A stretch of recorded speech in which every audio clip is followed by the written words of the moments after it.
When the Monroe family first moved into Willow Creek, they thought they had found paradise. A quiet little town with white picket fences, warm smiles, and the kind of neighborhood where everyone knew your name. After years of city chaos, crime, and endless noise, the Monroes were desperate for peace. And in Willow Creek, peace was promised. Their house was modest but beautiful, with ivy curling along the sides and a wide front porch that caught the morning sun. The air was fresher, the nights quieter, and for the first time in years, they slept without fear of sirens. But what truly sealed their hearts to the town was their neighbor, Mr. Peterson. He was the kind of man who seemed pulled straight from a storybook. Early 60s, silver hair, sharp blue eyes, always dressed neatly in pressed shirts and polished shoes. The first day the Monroes arrived, he greeted them with a warm smile and a tray of homemade cookies. "Welcome to Willow Creek," he said, his voice smooth, almost soothing. "If you ever need anything at all, anything, you just knock on my door." The kids, Lily and James, adored him instantly. He showed them how to ride their bikes safely down the cul-de-sac, gave them little candies from a jar he kept in his kitchen, and told the kind of corny jokes that made them laugh uncontrollably. To the parents, Daniel and Sarah Monroe, he was a blessing. A friend. The kind of neighbor every family wished they had. Weeks passed, and Mr. Peterson became part of their daily life. He mowed their lawn when Daniel worked late, fixed their mailbox when it broke, and even left flowers on Sarah's porch when she wasn't feeling well. Everyone in town seemed to love him, too. He was at every church event, every town hall meeting, always the first to lend a helping hand. But sometimes, only sometimes, Sarah caught something in his eyes. A flicker. A flash of something colder. The way his smile lingered just a little too long when he looked at her children. Or the way his hand gripped her shoulder when he laughed at a joke, firm enough to make her uneasy. But she brushed it off. He was a sweet, lonely old man. That was all. Until the night things began to change. It started small. Strange noises in the yard, branches snapping when no wind blew, footsteps crunching over gravel when everyone was inside.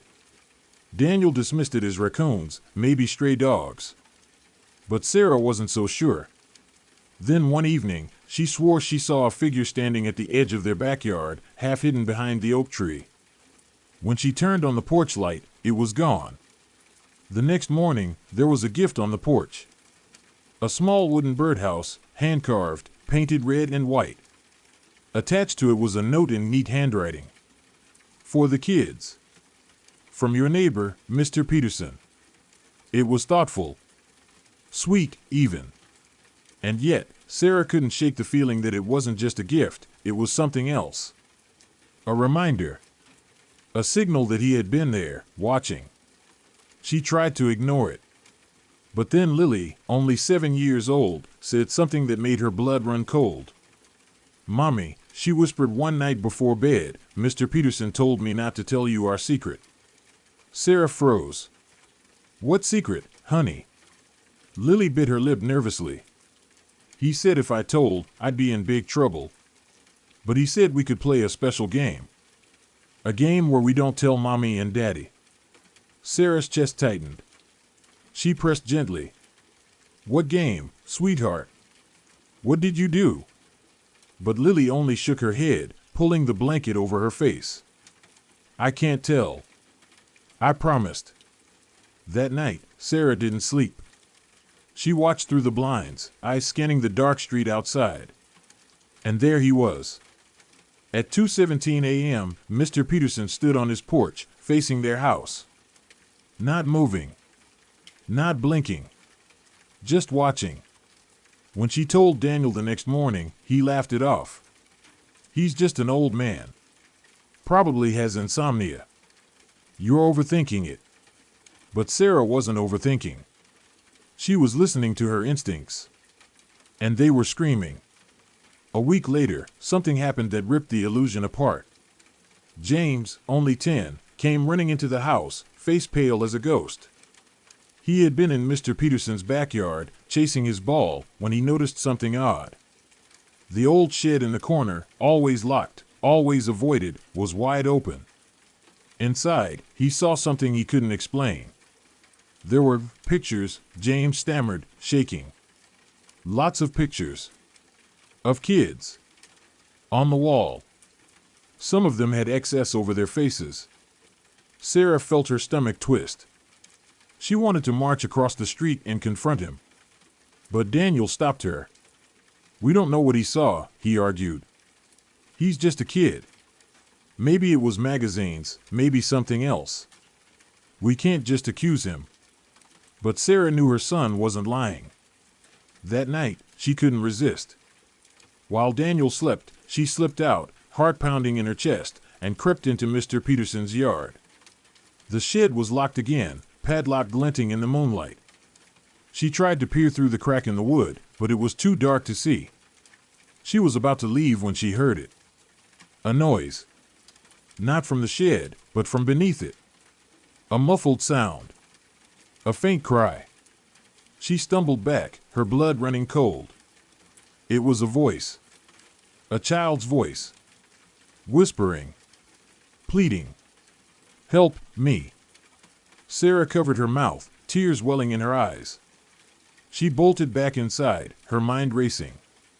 Daniel didn't believe her. He thought she was spiraling into paranoia. But Sarah knew what she heard. And the very next day, Mr. Peterson knocked on their door. He was smiling, as always, holding another tray of cookies. But this time, Sarah noticed his hands. They were trembling. His nails dirty, as if he'd been digging in the soil. "Just thought I'd stop by," he said warmly. His eyes flicked toward the children playing in the living room. "It's such a blessing having kids around. Brightens the whole street." Sarah forced a smile, but her skin crawled. As he turned to leave, he paused, leaning closer to her ear. His voice dropped, soft enough only she could hear. "You really shouldn't wander into other people's yards at night, Sarah. It's not safe." Her heart nearly stopped. He knew. He had seen her. And in that moment, she realized Mr. Peterson wasn't the friendly neighbor he pretended to be. He was something else. Something darker. Something watching her family with a hunger she couldn't yet understand. That night, she double-locked the doors, pulled her children close, and prayed she was wrong. But deep down, she knew the truth. The real danger wasn't out there in the world. It was right across the street. And he wasn't done with them yet. Because at 3 a.m., the doorbell rang. Slow. Deliberate. Once. Twice. 3 times. And when Daniel finally opened the door, there was no one there. Just another gift, sitting on the porch. A small wooden box. Inside, a single Polaroid photograph. Of Lily. Sleeping in her bed. Daniel stared at the Polaroid as if it might burn him. His hands trembled, the edges of the picture damp with sweat. Sarah snatched it from him, her eyes wide with horror. It was Lily. Their daughter. In her bed. The picture had been taken from inside their home. Sarah's stomach churned as her mind raced. How had he gotten inside? When? Why hadn't they heard him? She wanted to scream, to call the police, to pack up and flee that very night. But she couldn't. Because she knew who had taken it.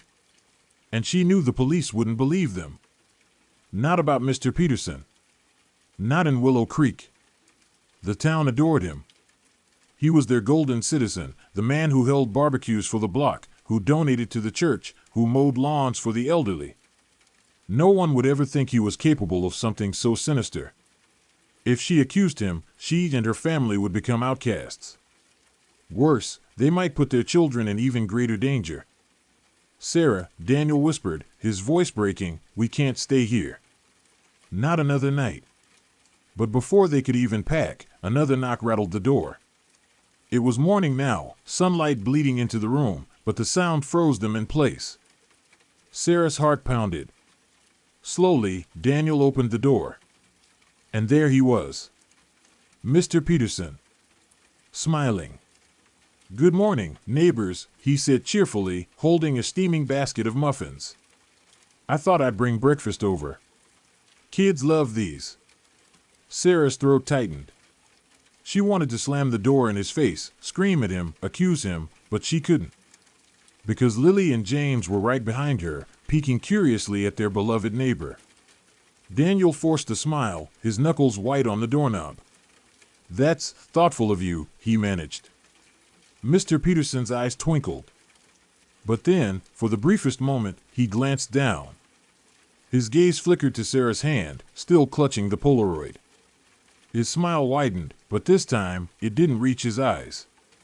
Enjoy them, he said softly. And then he turned, strolling back across the street with the slow, deliberate steps of a man who knew he had already won. That night, Sarah convinced Daniel they needed proof. Something undeniable. If we can catch him, she whispered, we can show the police. They can't ignore it. So they set up cameras. Small, hidden ones, placed in the hall, the living room, even in the kids' bedroom. Daniel thought it was paranoid, but Sarah knew better. She could feel it in her bones. He wasn't done. For 3 nights, nothing happened. No strange sounds, no gifts, no doorbell at 3 a.m. Sarah began to wonder if maybe, just maybe, he had gotten scared. Maybe he knew they suspected him. Maybe it was over. But on the 4th night, everything changed.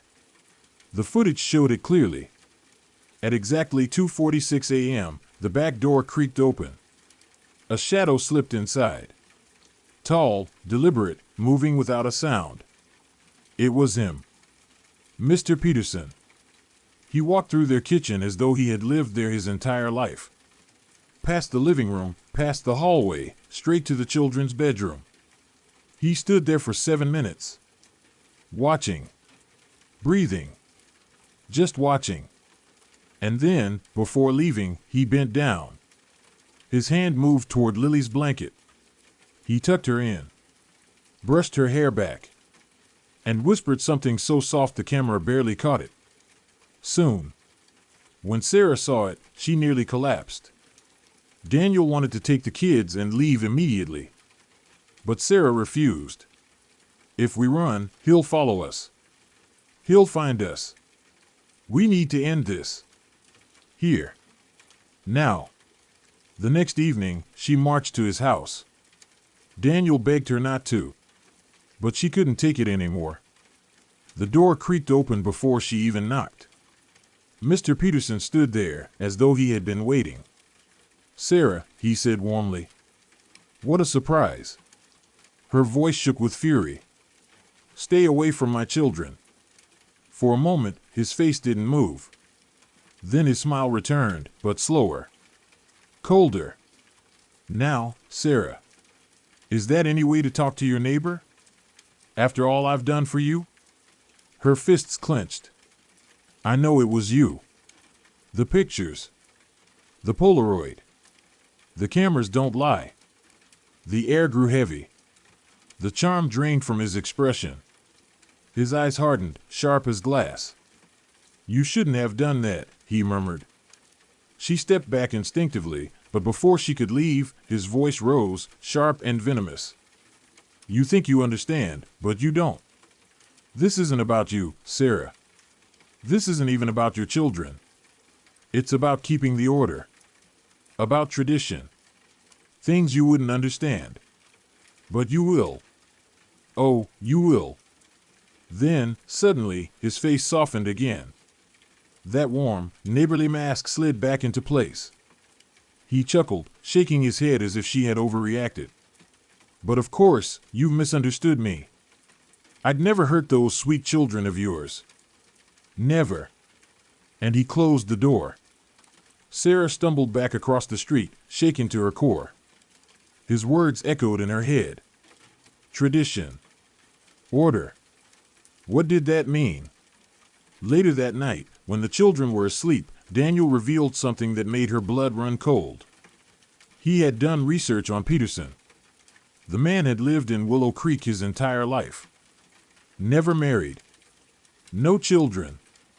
Yet every family who had ever lived in the Monroe's house before them, every single one, had left within 2 years. No explanations.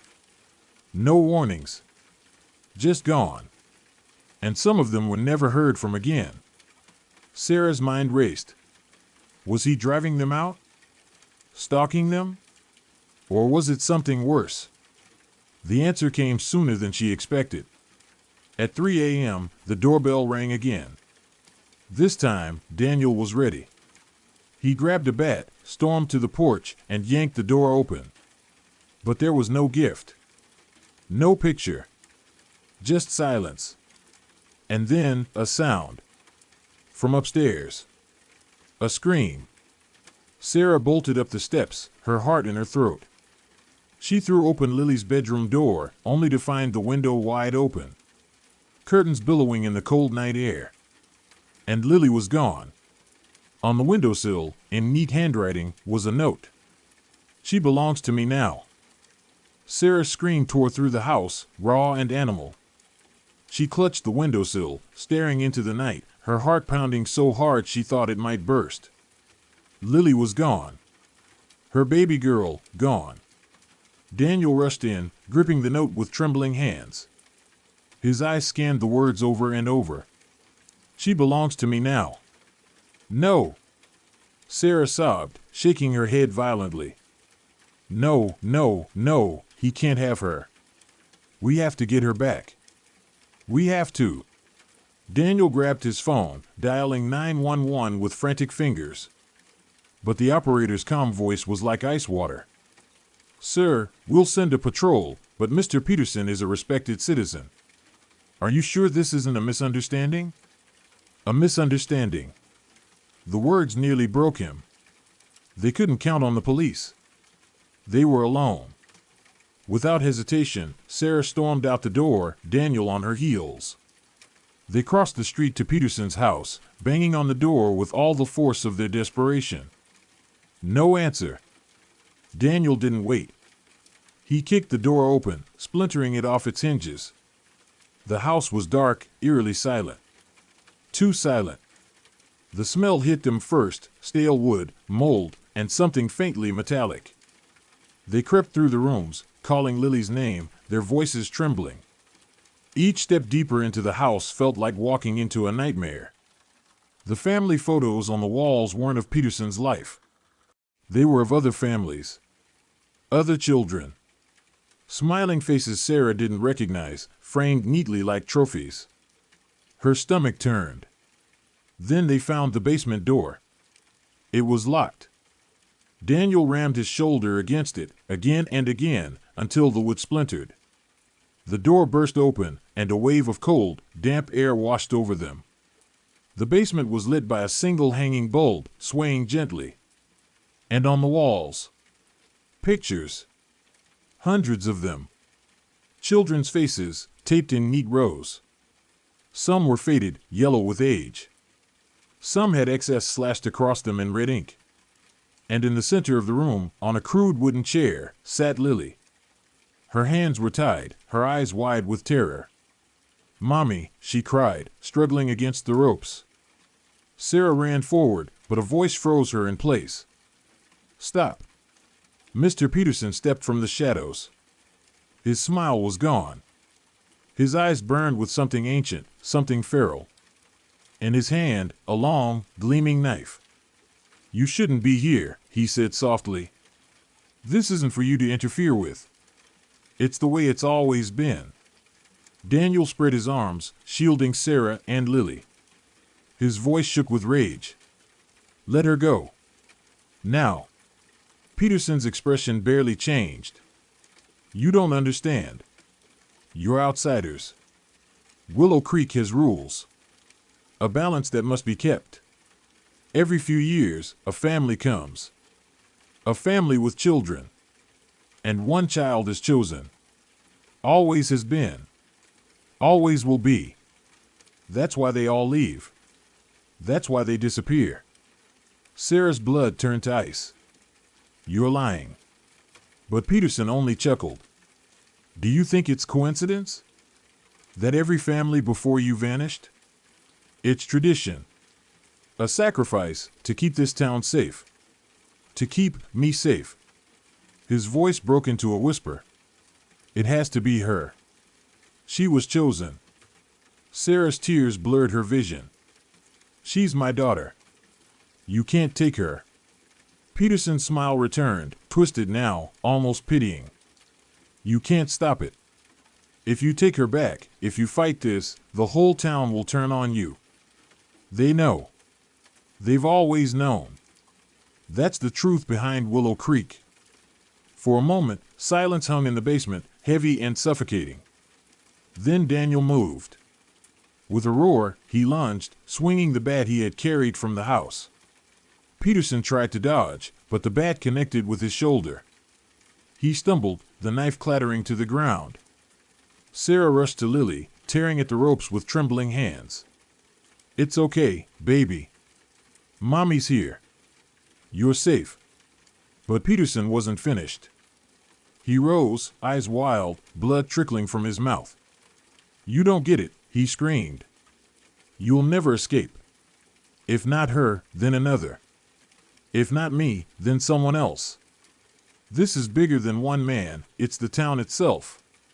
Daniel swung again, this time with all his strength. The crack echoed through the basement as Peterson collapsed, unmoving, his body crumpling to the floor. The silence that followed was deafening. Sarah freed Lily and held her tight, sobbing into her hair. Daniel stood over Peterson's body, chest heaving, his hands shaking with fury and fear. They didn't wait. They ran from the house, clutching Lily between them, not stopping until they were in their car, speeding out of Willow Creek, away from the smiling houses and quiet streets, away from the nightmare. But as they reached the edge of town, headlights appeared in the rearview mirror. Then another. And another. A line of cars following them, their beams cutting through the night. Daniel's grip tightened on the wheel. They're coming after us. Sarah turned to look, her breath catching in her throat. In the cars, she saw faces she recognized. Neighbors. The mailman. The pastor. Smiling, calm, eyes glowing in the headlights. The entire town. The cars sped up, engines roaring in unison, a predator's pack closing in. Lily whimpered in the back seat. Mommy, I'm scared. Sarah clutched her heart breaking. Don't look back, baby. Don't look back. Daniel pushed the car faster, the tires screeching against the road. But the cars behind them matched their speed, unwavering, relentless. And then, out of nowhere, a figure appeared in the middle of the road. Daniel swerved, barely missing him. For a split second, the headlights illuminated the man's face. It was Peterson. His body mangled, bloodied, but standing. His eyes locked onto theirs, and his mouth curled into that same chilling smile. You'll never leave, his voice seemed to whisper, though the windows were shut. Not you. Not her. Not ever.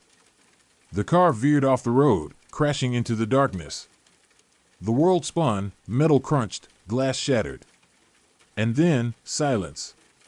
When Sarah opened her eyes, everything was smoke and chaos. Daniel slumped over the wheel, unconscious. Lily sobbed in the back seat, scraped but alive.